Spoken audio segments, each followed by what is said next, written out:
Hello बच्चों, कैसे हो। हम पढ़ रहे हैं image formation in plane mirror. इससे पहले हमने इमेज फॉर्मेशन का तरीका सीखा, रे डायग्राम बनाना सीखा और लॉज ऑफ रिफ्लेक्शन सीखे। तो लॉज ऑफ रिफ्लेक्शन की मदद से ही इमेज फॉर्मेशन होती है किसी भी प्लेन मिरर में। तो हम आज इसके कुछ न्यूमेरिकल्स कह लो या कुछ क्वेश्चंस करेंगे जो बोर्ड, नीट और जेई के पॉइंट ऑफ व्यू से इंपॉर्टेंट हैं। तो शुरू करते हैं। Form the image of an object in plane mirror as shown in the figure. ये ब्रैकेट में है, as shown in the figure. Also draw the ray diagram. Ray diagram भी बनाना है। तो देखो, पहला आपको ये दे रखा है, ये मिरर है और यहां ऑब्जेक्ट रखा है, सही है। अब सोचो कैसे बनेगी इसकी इमेज। हाँ, इसमें ये परेशानी महसूस कर रहे होगे आप लोग कि साहब इतने यहां इस पोर्शन में तो मिरर है ही नहीं, तो इमेज कैसे बनेगी। तो अब इमेज बनाने का तरीका सीखो। देखो, ये आप मिरर वाली लाइन ऊपर तक ले जाओ, सही है, ले गए। अब यहां से परपेंडिकुलर ड्रॉप करो इस लाइन पे। ये परपेंडिकुलर ड्रॉप कर दिया, सही। ये डिस्टेंस मान लो x है, x डिस्टेंस से एक परपेंडिकुलर और ड्रॉप करो। ये पॉइंट मिला आपको, ये डिस्टेंस भी कितना है, x है, यहां से यहां तक। तो ये क्या होगी, इमेज, इस ऑब्जेक्ट की इमेज। ये तो हमें मिल गई क्या, इमेज। अब बनाओ इसका रे डायग्राम। हालांकि इमेज जो है वो पहले रे डायग्राम बनता है, उससे फिर इमेज का पॉइंट मिलता है। लेकिन हमने पढ़ा था ना कि इमेज उतनी ही दूरी पे होती है मिरर से जितनी दूरी पर एक रियल ऑब्जेक्ट होता है। ये ऑब्जेक्ट जितनी दूरी पर है मिरर से, उतनी ही दूरी पर इमेज होगी। और परपेंडिकुलर डिस्टेंस लेते हैं। अब देखो रे डायग्राम कैसे बनेगा। रे डायग्राम भी समझने लायक चीज है। देखो, रे डायग्राम के लिए हमें क्या चाहिए होता है, दो रेज। पहली रे बनाई हमने, ये बन गई फर्स्ट रे। इसे ले लो I1। ये क्या है, इंसिडेंट रे 1, और ये क्या है, पॉइंट ऑफ इंसिडेंस। यहां पर हम एक नॉर्मल प्लॉट करेंगे। ये हो गया N1, सही है। ये क्या हुआ, N1। आगे बात समझ में। ये एंगल क्या होगा, I1। I1 क्या है, एंगल ऑफ इंसिडेंस पहली रे के लिए। तो यहां से रिफ्लेक्टेड रे बनाएंगे इसी पॉइंट से, और कितने एंगल पे, I1 पे ही, क्योंकि जो angle of reflection equal to angle of incidence, ये हम पढ़ चुके हैं। तो यहां से हमने बनाया। तो देखो, यहां जब बनाते हैं ना, तो थोड़ा सा ध्यान रखो, एक ट्रिक है। पहले इसको डॉटेड लाइन से जोड़ दो। किसको, सर कह तो रहे हैं इसको जोड़ दो। अरे भाई, किसको जोड़ दो, ये जो आपको इमेज का पॉइंट मिला उसको पॉइंट ऑफ इंसिडेंस से जोड़ दिया। आ गई बात समझ में। क्यों जोड़ा, अब यही एक स्ट्रेट लाइन आगे प्रोजेक्ट कर दो।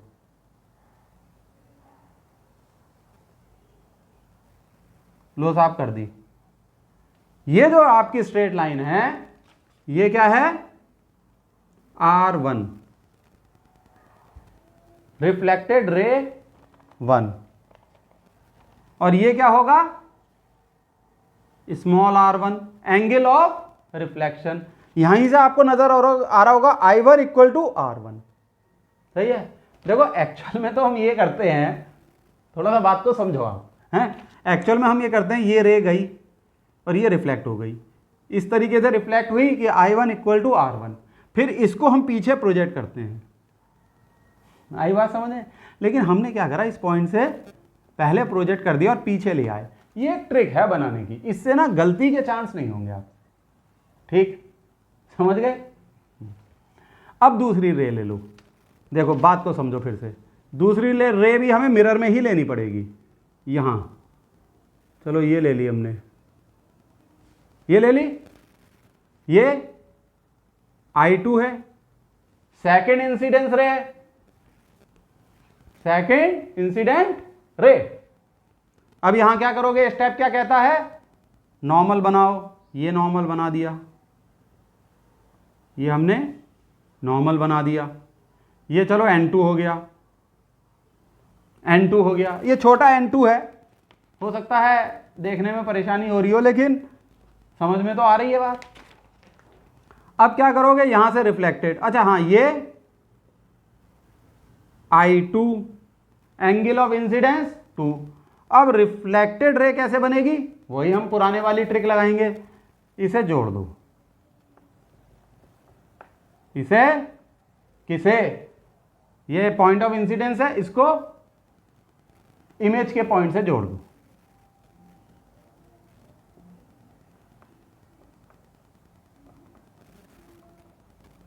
ठीक है, और इसको आगे प्रोजेक्ट कर दो। सही है, और ये आपका एंगल हो गया R2। तो लग रहा है ना I1 इक्वल टू R2, यहां पर भी। अब आप बस क्या रह गया, सभी कुछ हो गया, एक चीज रह गई, ह्यूमन आई। भाई अगर लड़का है तो लड़के की आंख, अगर आप लड़की हैं तो लड़की। अब ये देखो ऐसे, ये ह्यूमन आई बनेगी, दिस इज ह्यूमन आई, ये बन गई, ये ह्यूमन आई बन गई। इसे आप थोड़ा सा ब्लैक कर दो, जिससे कि लगे कि ये आंख है। लिख दो ह्यूमन आई, ये नीचे दिख नहीं रहा होगा, ऊपर लिखता हूं ह्यूमन आई।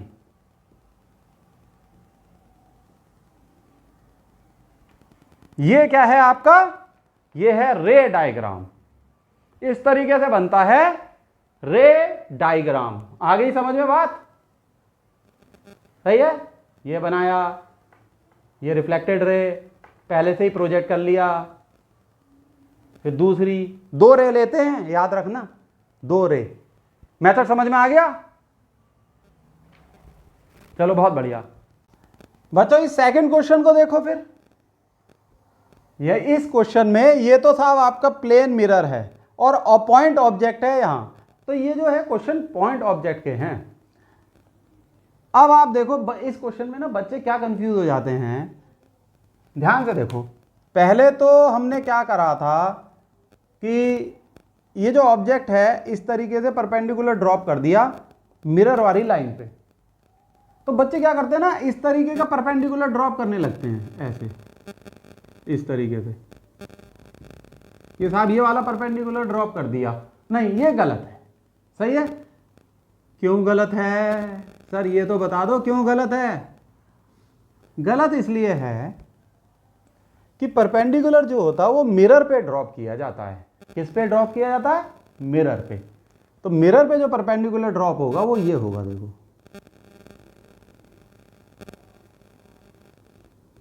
सही है। ये एंगल 90 होगा, ये दिस एंगल इज 90। ये परपेंडिकुलर ड्रॉप किया जो कि मिरर एक प्लेन है, उस प्लेन के परपेंडिकुलर है ये लाइन। अब हम एक परपेंडिकुलर लाइन मिरर के पीछे बना देंगे, ये पॉलिश सरफेस है ना, और कितना दूरी कितनी होगी, डिस्टेंस इतना ही रखेंगे। मान लो ये x डिस्टेंस है। एक्चुअल में जब ये एग्जाम में अटेम्प्ट करो ना तो यहाँ x लिखना मत, चलो मैं भी मिटा देता हूँ, यहाँ पर भी रब कर देते हैं। तो हमने एक इस तरीके से देखा परपेंडिकुलर, देखा क्या, हमने तो ड्रॉ करा, ड्रॉ ही तो करना है, देखने के नंबर थोड़ी मिलते हैं, ड्रॉ करने के मिलते हैं। और ध्यान से देखो, ये आप स्केल से नाप लेना, ये डिस्टेंस इतना है, ये इतना है, हो गया साहब। तो ये इमेज हो गई, ठीक है, क्या हो गई ये इमेज, ये इमेज आपने बना दी। अब आपको बनाना है रे डायग्राम। रे डायग्राम हम दो रेस की मदद से बनाते हैं, ये आप लोगों को पता है, भली भांति पता है। अब हम दो रेस बनाएंगे। पहली इंसिडेंट रे चलो ये बनाते हैं, ये हो गई पहली इंसिडेंट रे I1 आ गई समझ में। उसके बाद क्या करेंगे, ये आपको पॉइंट ऑफ इंसिडेंस मिल गया।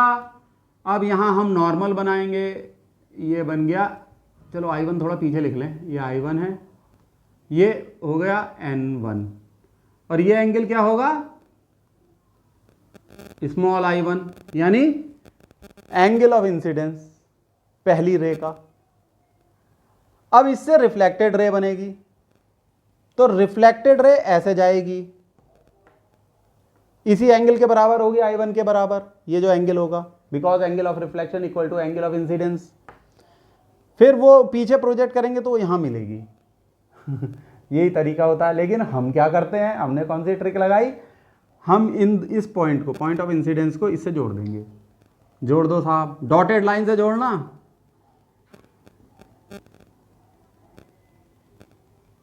जोड़ दिया हमने बहुत खूबसूरत तरीके से। अब हम इसी लाइन को आगे बढ़ा देंगे कंटिन्यूअस लाइन से, वो होगी रिफ्लेक्टेड रे। बिल्कुल सही कहा आपने, बिल्कुल बेहतरीन तरीके से समझ गए आप।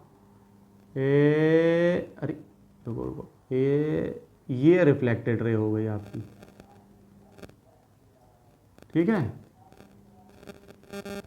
R1 ये रिफ्लेक्टेड रे हो गई, और ये क्या है, ये सही बनी है, हाँ सही बन गई। ये क्या है, एंगल ऑफ रिफ्लेक्शन R1। तो आप देख रहे हैं I1 इक्वल टू R1। तो ये तो पहली रे थी आपकी, इसी रे को पीछे प्रोजेक्ट कर दिया। अब दूसरी रे बनेगी, दूसरी रे ऐसे बना दो, ये ऐसे।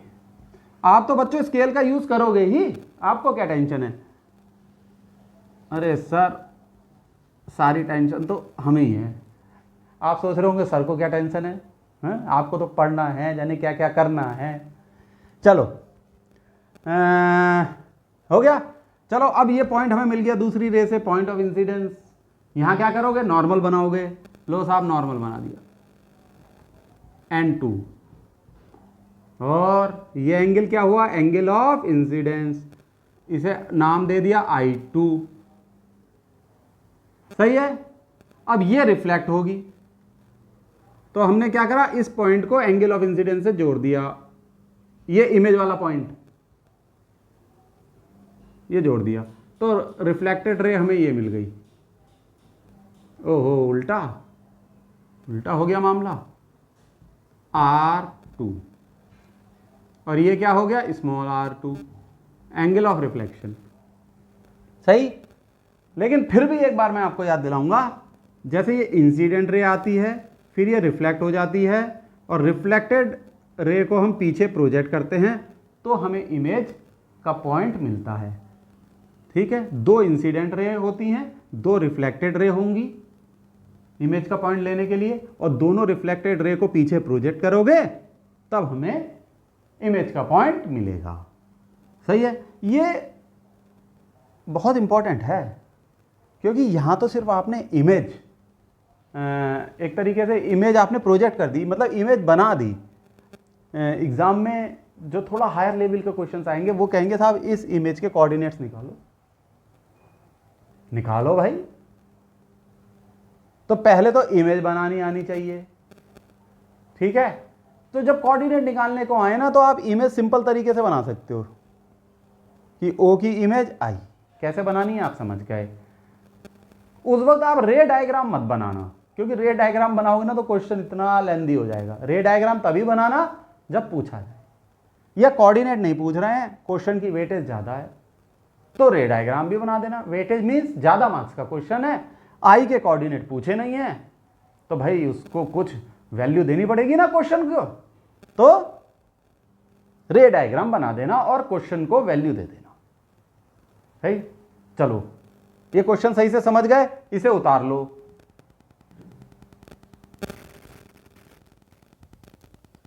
तो बच्चों अब करते हैं नेक्स्ट क्वेश्चन।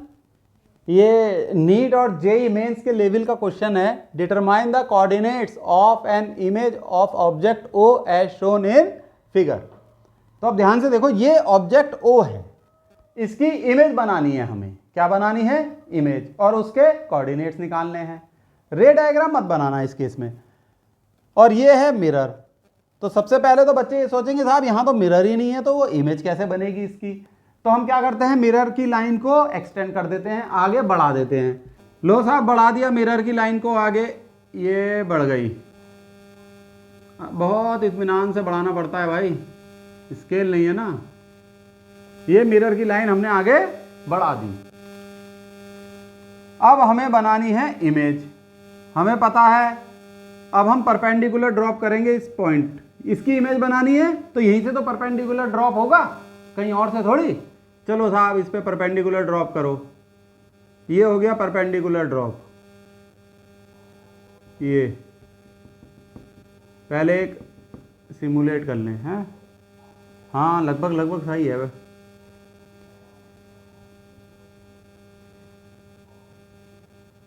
देखो, एक परपेंडिकुलर ड्रॉप कर दिया। आई ये बात समझ में?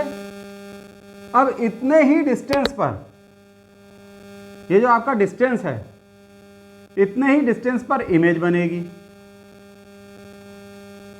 तो ये जो इमेज बनेगी आपकी, ये अब पीछे को परपेंडिकुलर ड्रॉप करो, एक्सटेंड कर दो इस लाइन को। सही है? अब इसमें एक बात आप गौर करो, ये एंगल 45 है, तो ये एंगल भी 45 होगा, क्योंकि ये 90 डिग्री है। मिरर किस क्वाड्रेंट में रखा गया? Third quadrant. आपको पता होगा ये फर्स्ट क्वाड्रेंट होता है, second quadrant, third quadrant, fourth quadrant. Mirror third quadrant में रखा गया है। ये एंगल 45, ये भी 45। जब ये 45 है तो ये एंगल भी 45, अल्टरनेट एंगल। ये 90 है, जब ये वाला 45 है तो ये भी 45। तो ये अपना 90 है। तो जो इमेज बनेगी वो यहां बनेगी, इस पॉइंट पे, यानी कि वाई एक्सेस पे इमेज बनेगी। ये गौर करने वाली बात है। अब हमें निकालना है ये पॉइंट, इसके कोऑर्डिनेट्स निकालने हैं हमें। अब हमें पहले ये ट्रायंगल कंसीडर करके चलते हैं। ये है ओ। मान लो हम इसे ए ले लें, इसे बी ले लें, और यहां सी। इमेज बन रही है सी पे। अब आप ट्रायंगल देखो ए बी ओ, ये परपेंडिकुलर ड्रॉप करा था, ये एंगल बी, ये 90 डिग्री है।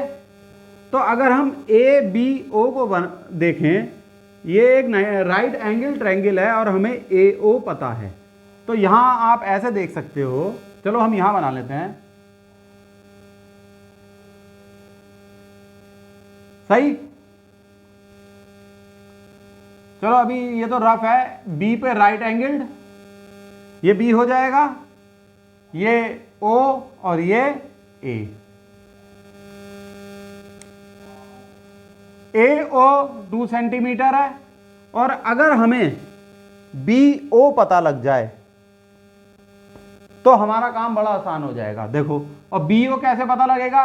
ये 45, ये भी 45। हम cos 45 से निकाल सकते हैं। cos 45 डिग्री क्या होगा? बी ओ अपॉन ए ओ। ए ओ है 2, बी ओ अपॉन 2। cos 45 होता है 1/√2। तो यहां से क्या निकल के आया? B O is equal to 2/√2। तो B O is equal to √2। ये √2 निकल आया, यानी ये डिस्टेंस √2 यूनिट क्या होगी? सेंटीमीटर। ये निकल के आ गई। जब ये √2 है तो ये बी सी भी √2 है, क्योंकि इमेज इक्वल डिस्टेंस पे बनती है। ये आपको पता है, मुझे भी पता है, सबको पता है। ये बन गई √2। अब हमें क्या क्या पता है? बी सी √2 है। हमें निकालना है ये ए सी। ए सी की हमें लेंथ निकालनी है, वो वाई कोऑर्डिनेट आ जाएगा इस पॉइंट का जहां पर इमेज बन रही है। ठीक है, फिर से सुनो, ध्यान से सुनना, हमें निकालना है ए सी, वो वाई कोऑर्डिनेट आ जाएगा, ये जो लेंथ है ये वाई कोऑर्डिनेट आ जाएगी सी पॉइंट की, और सी पॉइंट पे ही इमेज बन रही है। अब इसको देखो, ये राइट एंगल ट्रायंगल है ए बी सी, इस ट्रायंगल को देखोगे ये राइट एंगल ट्रायंगल है, तो अब हम इसे अलग से प्लॉट करते हैं। ये भी बी पे राइट एंगल्ड है, गलत हो गया,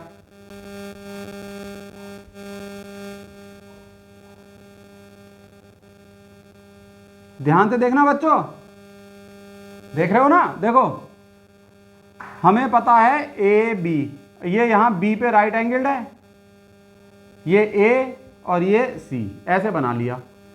हमें ये वाली लाइन ये पता है बी सी इज √2, हमें निकालना है ये ए सी, ये निकालना है, यानी कि हाइपोटेन्यूज निकालनी है।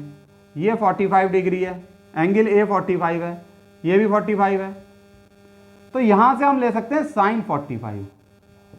साइन 45 क्या होगा, परपेंडिकुलर यानी B C upon hypotenuse A सी, निकालना है ए सी, तो ए सी इज इक्वल टू, चलो पहले वैल्यू रख देते हैं, साइन 45 होता है 1/√2, बी सी हमें पता है क्या है, बी सी √2, और ए सी निकालना है, यहां से आपका ए सी निकल के आ जाएगा, A C is equal to √2 into √2 which is 2, A C क्या आ गया 2, प्रॉब्लम सॉल्व, ए सी आ गया 2 सेंटीमीटर, क्योंकि सेंटीमीटर यूनिट दे रखी है।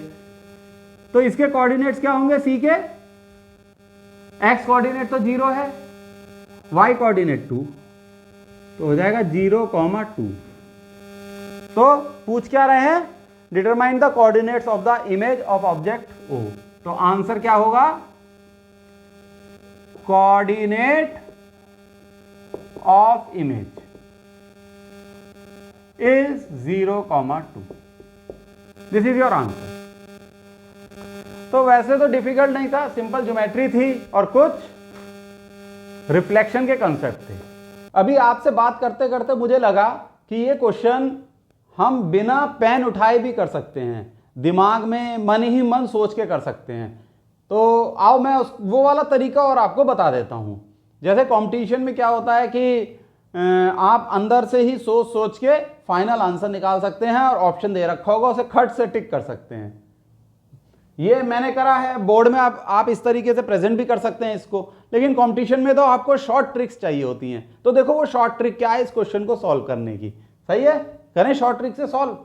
देखो आपको ये दे रखा है, ये 45 है, ये भी मैंने समझा दिया ये 45 होगा अल्टरनेट एंगल, जब ये 45 है तो ये भी 45 होगा, क्योंकि ये टोटल 90 है, दिस इज 90 - 45, ये भी 45 होगा अल्टरनेट एंगल, यानी ये टोटल 90 है, राइट, ये टोटल कितना हुआ 90 ऑब्वियसली।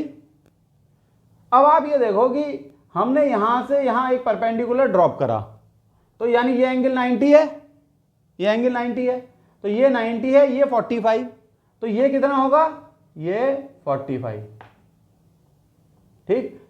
ए बी ओ इस ट्रायंगल में ये एंगल कितना निकला 45 डिग्री। अब आप इस ट्रायंगल को देखो ए सी ओ, अब ए सी ओ ट्रायंगल में ये 90 डिग्री, ये 45, तो ये कितना होगा, ये भी 45, यानी ए सी ओ में ये 45 डिग्री है, ये भी 45 है, यानी ये एक आइसोसेलेस ट्रायंगल है, आइसोसेलेस राइट एंगल ट्रायंगल। यहां से ये राइट एंगल्ड है और ये एंगल सेम है, आइसोसेलेस राइट एंगल ट्रायंगल है ये, यानी ओ ए इक्वल टू ए सी, ठीक है। इससे ही निकल के आता है ओ, चलो यहां लिख देते हैं, रुको, ये निकल के आता है इससे ओ ए इज इक्वल टू ए सी। ओ ए आपको दे रखा है